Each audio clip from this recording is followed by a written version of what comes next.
Nickerson. I'm the senior rabbi of the Bolshevik Boulevard Temple.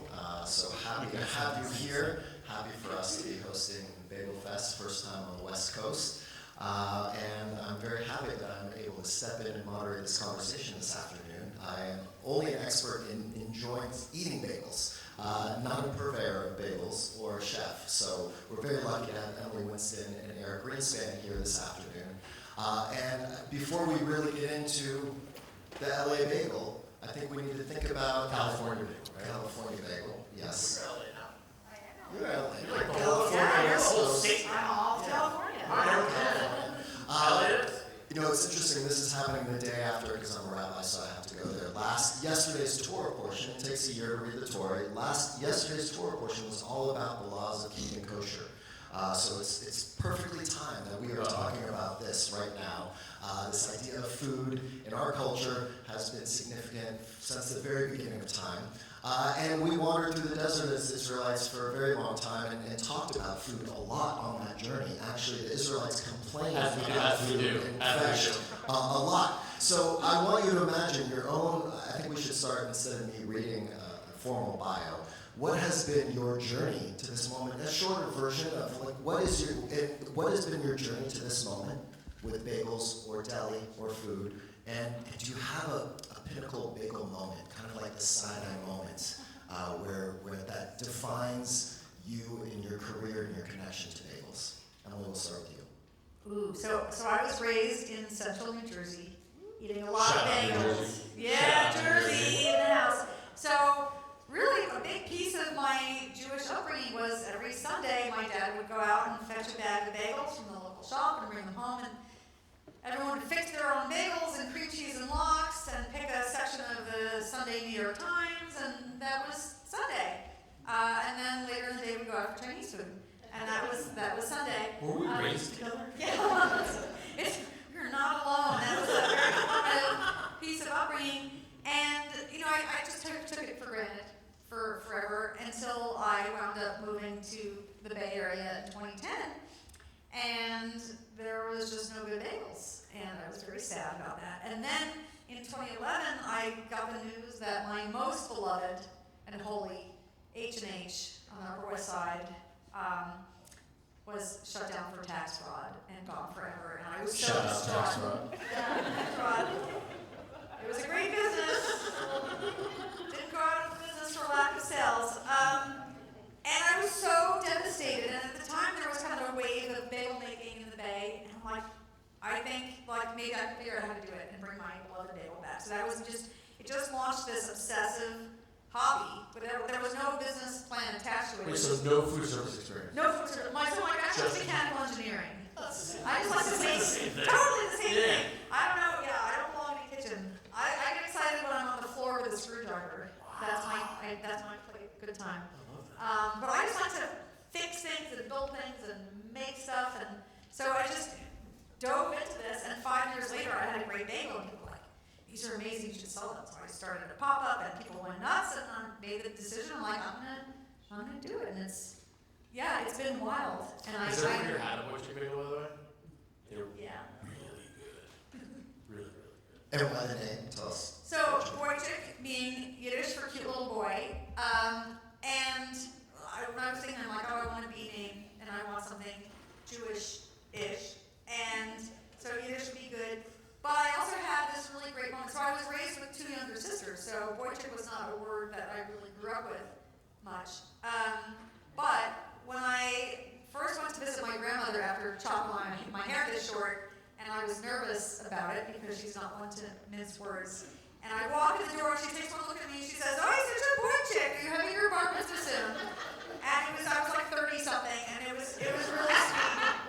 And I did kind of pass until I started going gray.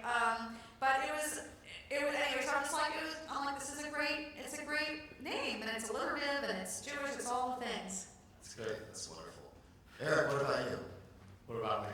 What's your Sinai bagel moment, or take us a little bit on your journey to this moment, First of all, and why you're up here. First of all, to be clear, I have no idea why I'm up here. I don't make bagels. I eat bagels. I'm about to start making bagels. Oh, okay, we'll start from the start. I mean, look, I've always been a fan of a bagel, like you, Jersey, raised on bagels. I would say, so I'm about to go to deli, Mish. My first restaurant in like 10 years, and like a really personal experience for me. And I've never made bagels before in my life.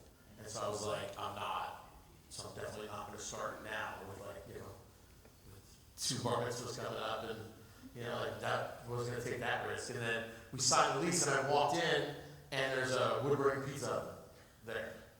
And I was like, I can't curse. I said something along the lines of, darn it. Now I'm gonna need to and by the way, I've never used a wood-burning oven either. And I was like, well, now I'm gonna have to use this thing. And so I was like, well, wood-fired bagels, we have to do something kind of Montreal-esque. And so I booked a flight to Montreal, where I'd never been. And this was like 3-4 months ago. Flew up to Montreal, and I met my buddy Spike Mendelson, who's a chef, and it turned out he's from Montreal. And I was like, dude, I'm going to fly up to Montreal, and we're going to go to like all the Jewish places, and I got to do some bagel experience. I fly up there, we land. First place he takes me is for a poutine. And I'm like, great, but like, this is not Jewy. And and then like the next stop was like, you say Jewy, right? And then the next stop was like this like Montreal roast chicken place. It was amazing. I'm like, this too is not Jewy. I'm like, we're wasting time. And I was like, he's being gracious. Still being gracious. I'm like, bro, like at some point like after dinner, it's like midnight, and I'm like, what are we doing, bro? Like, we're on a mission here. He's like, don't worry about it. So we get in the car. Then we drive to like this like Orange Julius place, like this like fake like where there's a thing called the Orange Julep, which is like the predecessor to Orange Julius. It's like this huge orange in the middle of the field, and then we go get an orange drink. Now it's like 1 in the morning. I'm like, what are we doing? I guess we're gonna go to the Bagel Shop. I say, now we go to the St. Theater. So we go on the St. Theater. They're open 24 hours, but at 1 in the morning there's nobody there. And we walk in, and we walk in right away. He goes, you guys know who this is? And I'm like, bro, stop. He's like, oh, this guy's a big chef in America. Take a picture with him. And so like, yeah, let's take a picture. So I take a picture with like, take a picture of the bagels. And they're like, it's not chocolate makeup. And within 20 minutes of being inside, so I've been in Montreal for 5 hours. I'm rolling bagels at St. Theater, having been on the mission of like, so that's like my favorite bagel. It's like that's like kind of what set us off on the market now. And now we're gonna be doing like these wood smoked, amazing kind of Montreal inspired bagels at Mitch when we open. So that's a great story. I can't do anything with a screwdriver though. So we're still not tied. Well, I'm totally take that experience, so that's amazing. It was very cool. All right, so let's get in. You've now brought up Montreal. We talked about LA, and so I mean, this is called what is the LA bagel? Is there really a style that already exists in the LA bagel? Is there such a thing as an LA bagel style, or is it still developing?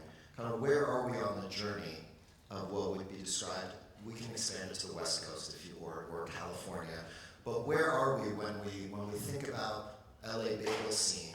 Are we in the beginning? Is it established? Kind of, what are your thoughts on where we are in the journey?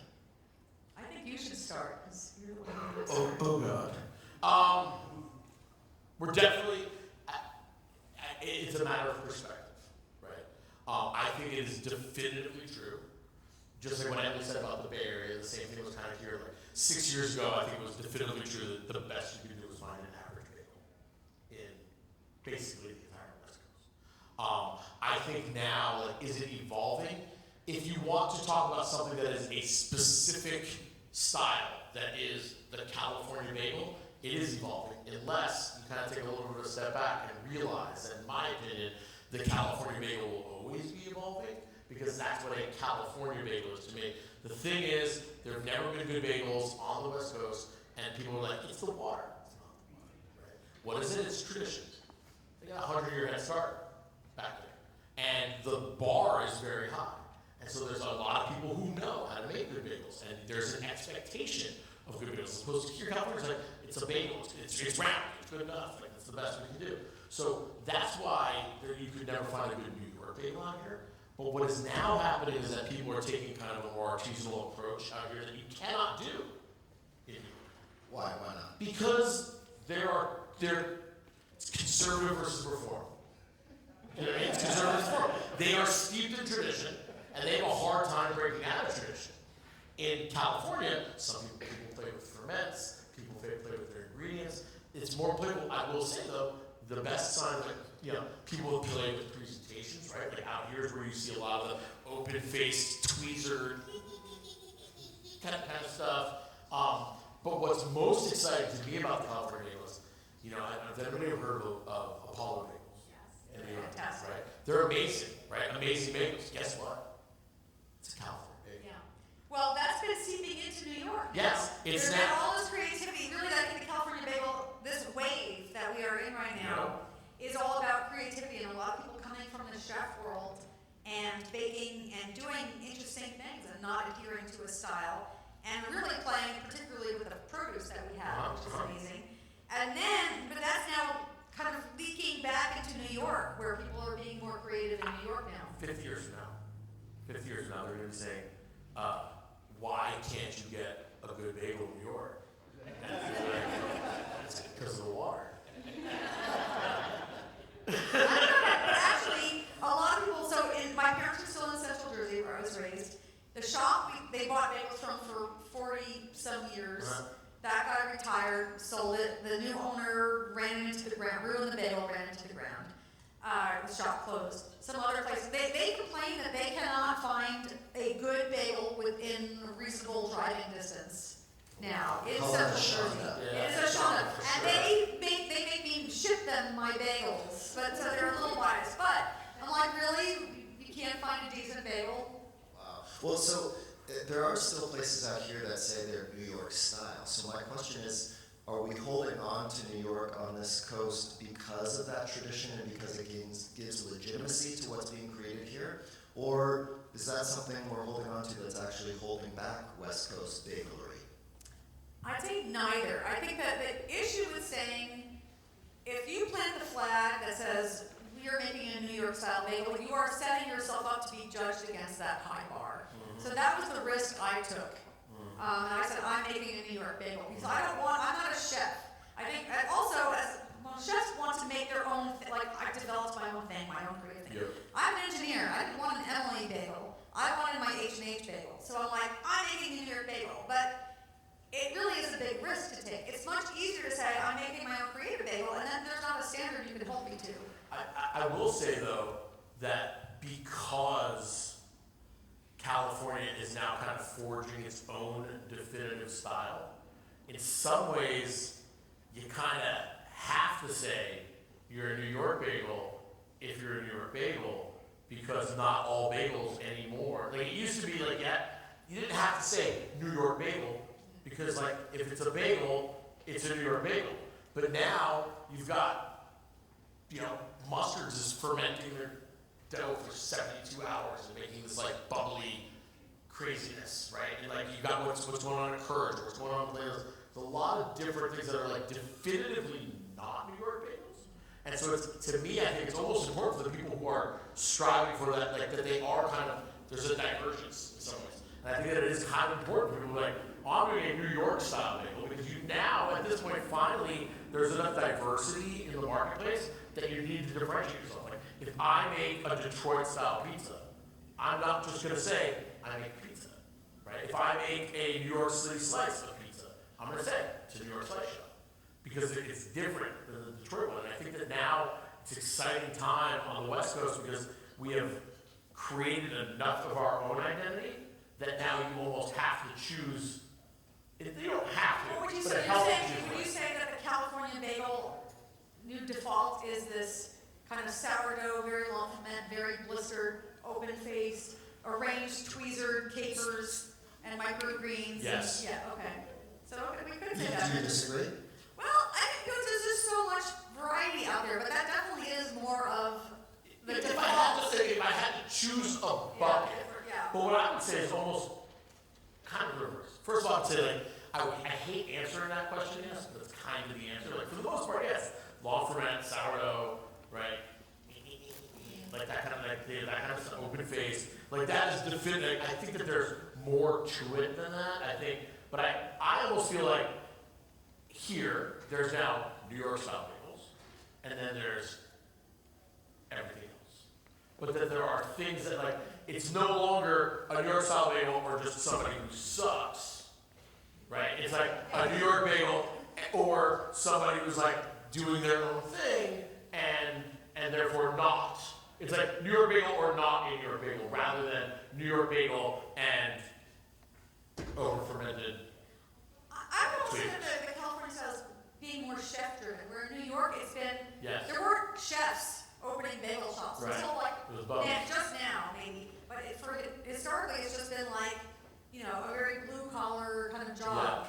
It's like you're working in a bodega, you're just I'm rolling bagels, I'm baking bagels, there's no glamour or sexiness attached to it.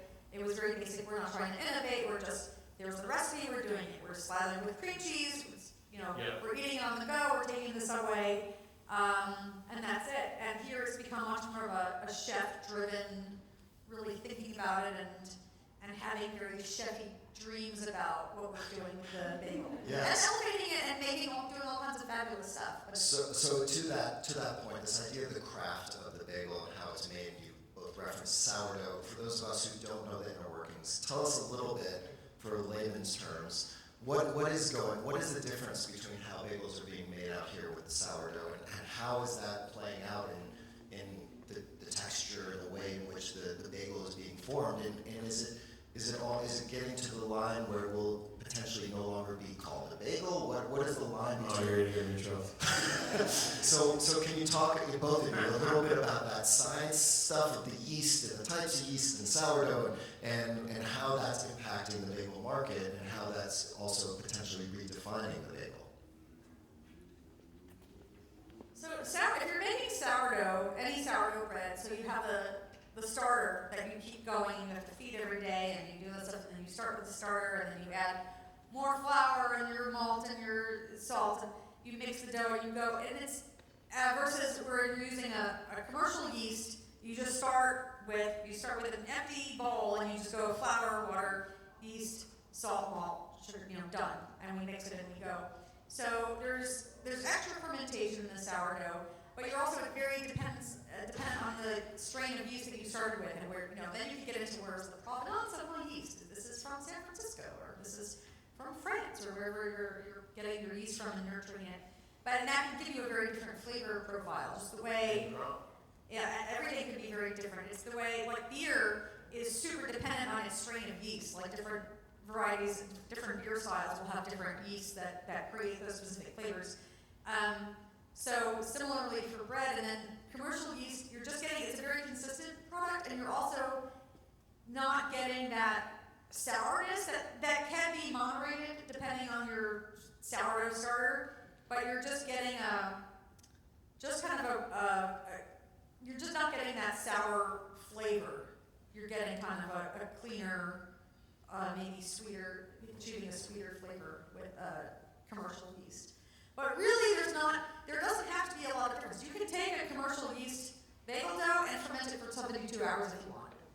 We do a 24-hour ferment, like it's 18 to 24 hours depending on whatever, but it's overnight ferment, and that's a key thing to getting a great crust. We're developing the flavor, we're developing the crust. Where like commercial supermarket bagels are not getting that at all, so it kind of gives bagels a bad name where it's just like, oh, this is commercial. Commercial yeast bagels are no good. Well, if you're buying the Sara Lee bagels in the supermarket, they're not good. It's not because of the yeast, it's because of everything else they're doing and that's going into it. You can make fantastic long fermented product with commercial yeast. It's like a stylistic difference. Yeah, but we're not at Mish. We're doing a really, really, really light ferment. In fact, like our ferment is really when I worked at San Diego, because I worked. Yeah, I worked there for 10 minutes. Yeah. Stop. Stop. In my time working at San Diego, I learned that they don't even they don't do anything. Like, they make the dough, they drop it on the table, they roll it out, and they bake it. And I was like, well, that's cool.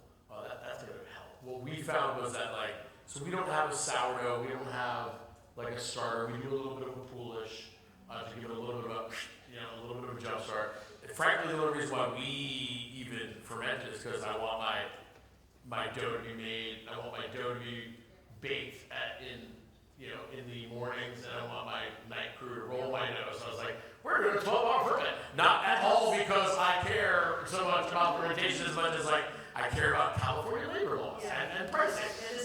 To kind of like create what we've created. I do think that there is, again, if you're a purist, if you're a bagel purist, I think that there's a lot of stuff that's going on here in Los Angeles and California that you probably wouldn't be a fan of, right? Like that people are getting to the point where it's like they're fermenting for such a long time and they're playing around with the strains of these. And so if you're like a bagel purist, you're gonna have a courage bagel or a mustard bagel and be like, that's not a bagel, it's round bread. Freaking delicious, right? What?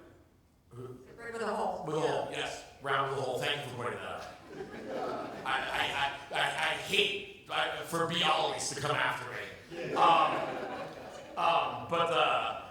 I think that they're wonderful, right? I think that those things are wonderful, but there is that concern where people are like, is it bread? Would I call them bagel? Yeah, I'd call them bagel. They boil them. You know? I think to me, that's where it's at. Like, if you're boiling it and baking it, it's a bagel. Well, we have the whole world, like kind of the first wave of California bagels, like Noah's, and they were all steamed bagels.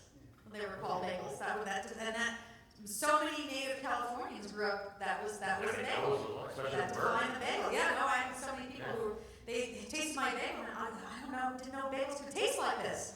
I thought Noah's was a New York bagel. Was it Noah's the original Noah's right next to Zach's Pizza too?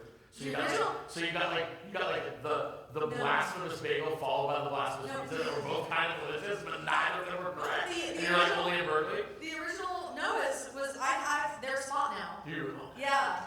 So I it's a historic bagel. That's so amazing. And Noah eats my bagels now. That's amazing. What a flex. I love that.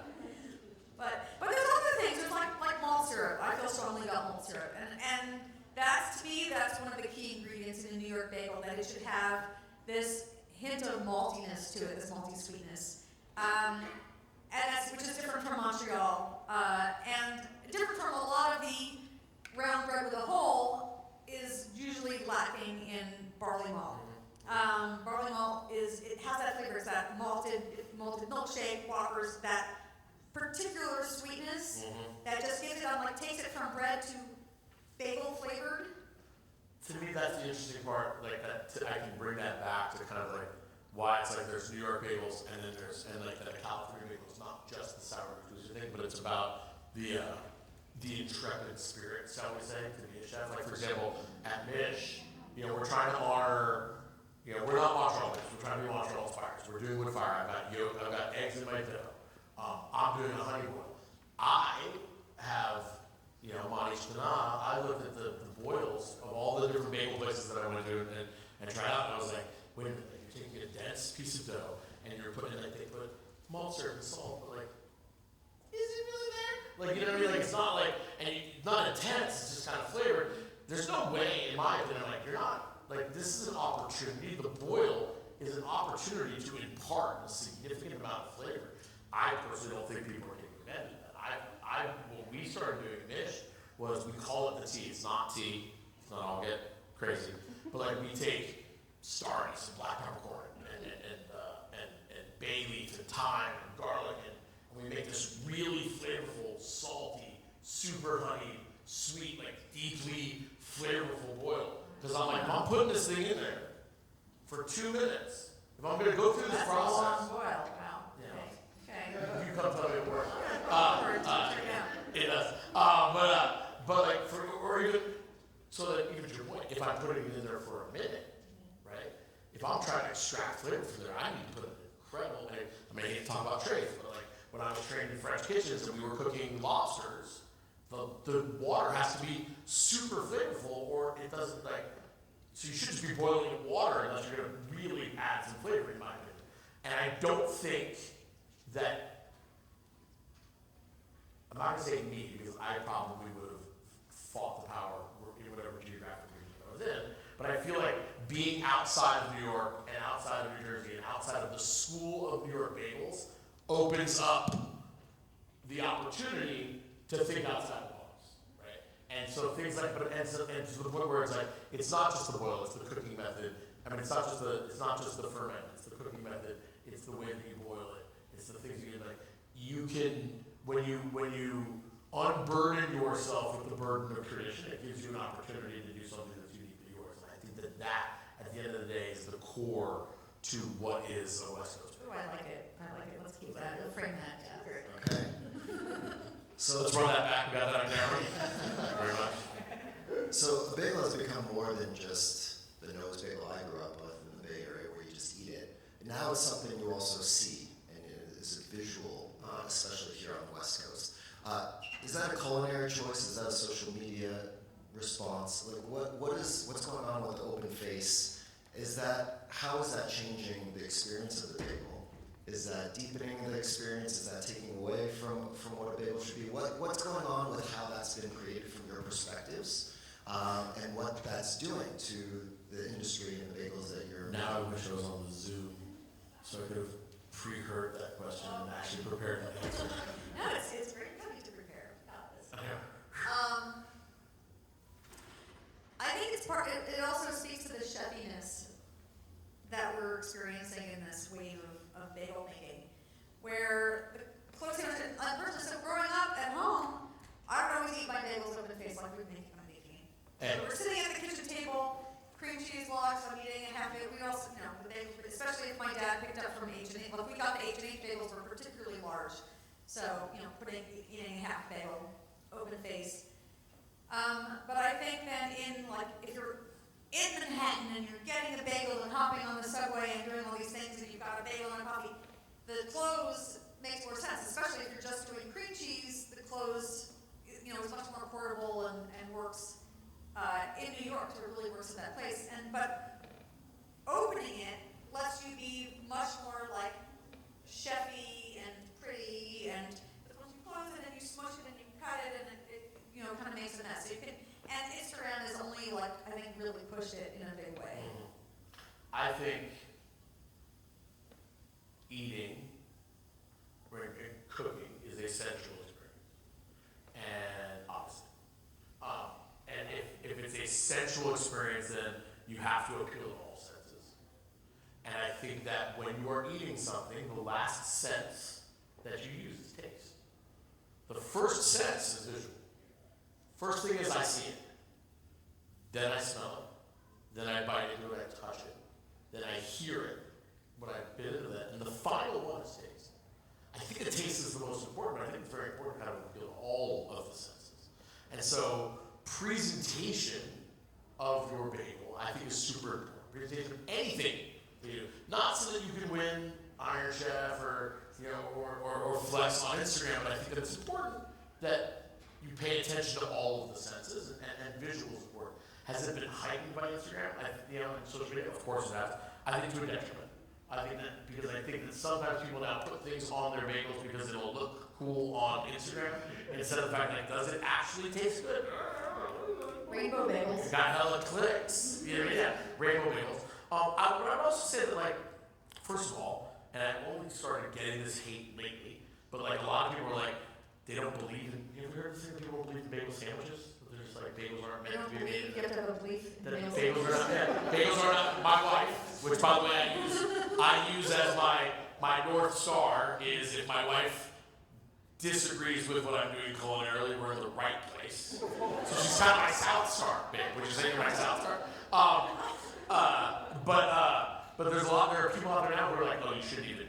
That demand an open face bagel because they don't think a bagel should be eaten like a sandwich. Oh, okay. I hate those. those. They don't bleed it. Correct. I hate those. But I agree with you. But that's part of it too. But I also do think that it's when you look at it, you're oh, look at how good that tomato is. Look at how thin that salmon is. Look at that herb. I may not get that when my bagel's closed. And so if I am trying to trigger that sense first, open face kind of makes sense. And I'll tell you that the New Yorkers will sit there and hate on it, right? Until there's a line at Apollo Bagels, and you're So is there a right flavor profile depending on the type of bagel, the flavoring of poppy versus an everything versus a plain. I mean, I'm curious, when you think about the accoutrements that come with the bagel itself, right? The cream cheese, the toppings. How do you think about how you craft that, or how important that is to your business?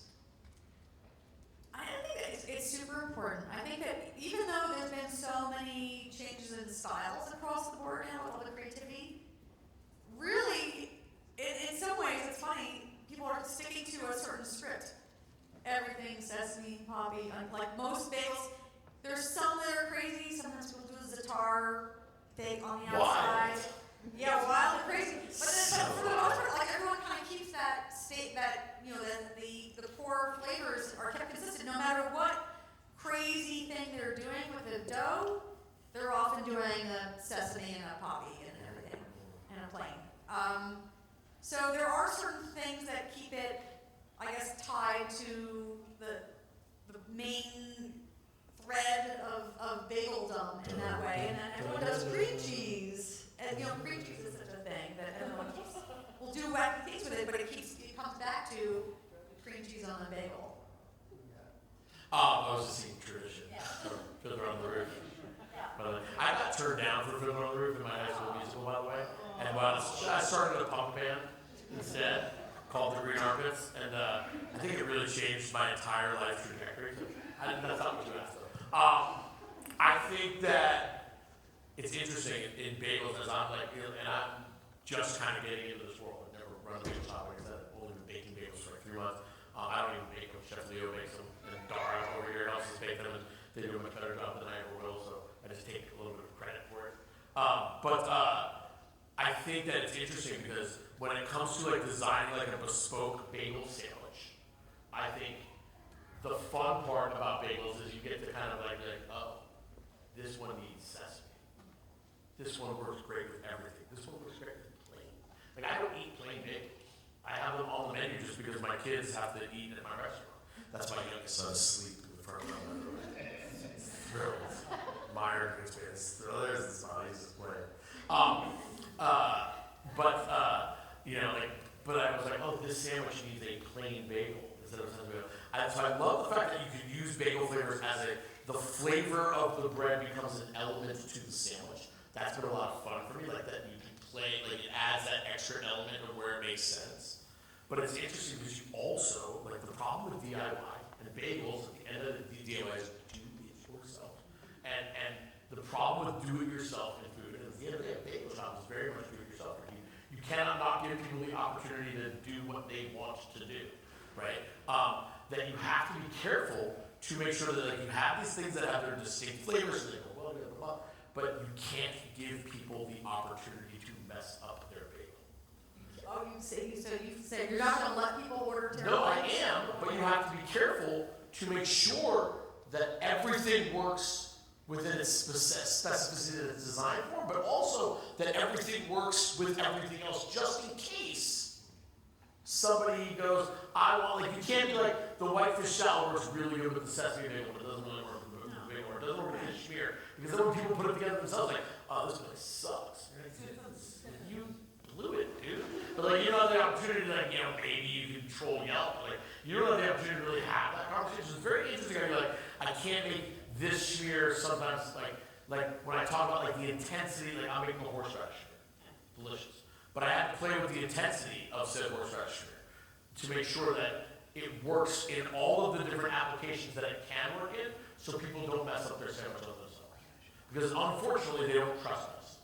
I was like, this, but then you get what you see on Instagram where it's like, can I get lots of, can I get that scoop?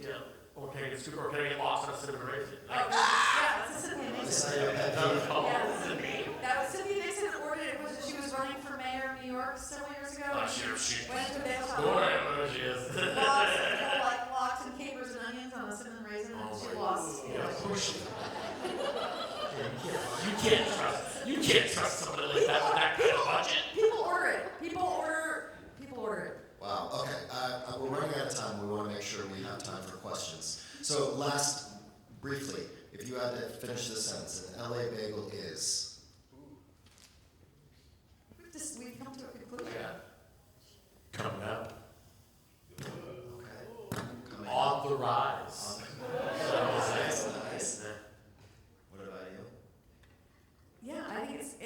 I like to say like may 1,000 bagels bloom, and that's just, you know, we can have more bagel diversity, and it's all kind of building this big tent of bageldom, and you know, people ask me like, aren't you worried about the competition? There's more bagel shops over here. I'm like, no, because I think our common enemy is the really crappy bagels, the, you know, sad bagels. Our common area is Our Kaiser common- roll. No, I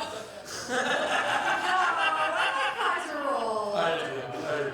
No, like big bagel, like big. Yes. Yes, big really bagel. cheap, Yeah. cheap, big. Yeah, big bagel. Yeah. Cheap, flabby, not Yeah. good at all. Like, and so many of those are produced and consumed everywhere. I got to visit a Sara Lee Bagel factory in the Bay Area that run 24/7. It pumps out 1 million bagels every 24 Oh, hours. good lord. And I had one fresh off the line. It was still terrible. Yeah. And but I'm like, I'm what like, the try it, I'm gonna try it. It's fresh. Not many people get this opportunity. You're like, I don't want the opportunity. No, you're still I'm like, well, maybe it'll be decent. It's you know, fresh out of the oven. Yeah. But I'm like, oh, these are all getting consumed somewhere. 1 million every day. So Yeah, that's I'm like, the enemy. we can all take that market share and turn them into buying big all tent. these good bagels. It's a big So tent. that's where we can bond together and fight Amazing. that fight. Okay, so I want to turn it over. Avery, you're going to take the mic, and we're going to leave it for a couple questions. There's definitely one in the back. We got time for like 2 questions. So. Wow, what's next? LA Deli. Real quick. Can I just stay? Quick question for the chefs. Toasted or untoasted bagels? Untoasted. I don't care. And is there such a thing as too much cream cheese on your bagel? Yes. Yes. So that was 2 questions. No, I'm kidding. Anybody else? Ooh, a friend.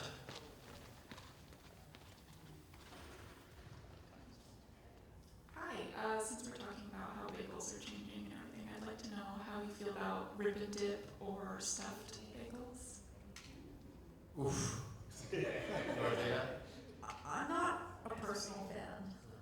I don't mind rib and dip because to me, you know, rib and dip is really, It's more Montreal style, actually. yeah, kind of, but it's not. But like all of the rib and dip that we see there, which let's be honest, is like one freaking restaurant, one bagel shop that's becoming big bagel in many ways, right? I think they're still kind of true to the bagel game. Like I get, like they make their bagel and you rip it and dip it in the cream cheese. Like it does involve me. I'm a sandwich guy, right? So like I am a chef, and so like I believe in. I automatically gravitated towards like stuff kind of playing off each other. So like the rib and dip thing is pretty simple to me, but I don't mind it. The stuffed bagel, I hope to God is a fad.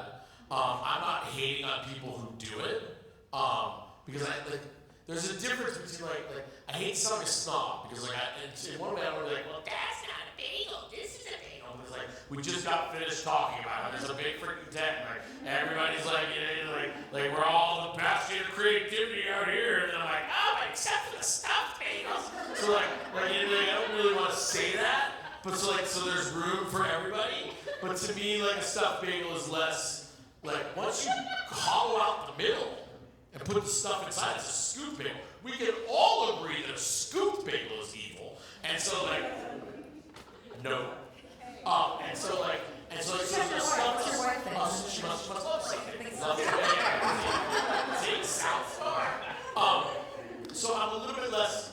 I'm not anxious to try it. Let's put it that. What about you, Ellen? So bagel dough, yeah, I'm pretty much with him. Bagel dough is actually really very closely related to pretzels. And so the rib and dip is really getting into like kind of bringing it towards the pretzel pole, where, you know, if you have a hot pretzel, like you're kind of ripping it and dipping it in mustard, and then you can kind of do that sort of thing. Which is, you know, it's just, to me, it just seems so weird just because I've never, like, that just seems so foreign. Like, it's never occurred to me to do that. It's just, you know, except that I've been for the last 10 years since I've been on this bagel quest, the way I taste bagels, I came up with this whole thing of like sniffing it and licking it and gripping it and everything. But to me, it's not because I'm like eating it as a bagel, it's because I'm doing this like really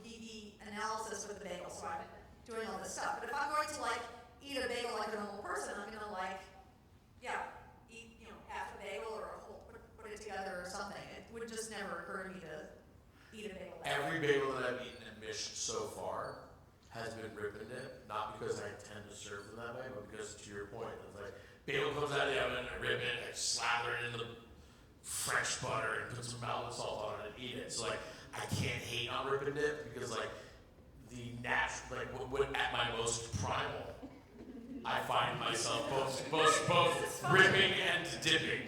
I certainly don't find myself stuffing. It's not expedient and stuff. But I just don't really get the, like, what I really want right now is a rib and dip. Yeah. But I don't know, I just don't But see the that. shears I are don't see that like, it is being fun to done. make the like, what I love about rib and dip, to be honest with you, is that it in many ways makes it, like slims it down, right? Like to like it scales it back. And I do find that like there's been some really interesting kind of like schmear, like the only place you have to go on rib and dip bagel is the schmear. And so I think like fun schmears have come from the fad in some ways as well. I'm not gonna hate. I'm gonna hate on stuffed bagels. That was a good question. But I like a bagel dog. Okay. Is a bagel dog stuffed? Is a bagel dog a stuffed bagel? Ooh, is a hot dog a sandwich? The new one is a bagel dog stuffed bagel. There's controversy at West Coast Bagel Fest. So I want to thank the two of you for your intelligence, your humor, your creativity, and your willingness to take us on this journey of what is becoming on the West Coast within the bagel scene. So really appreciate the two of you. Thank you all for being here. And enjoy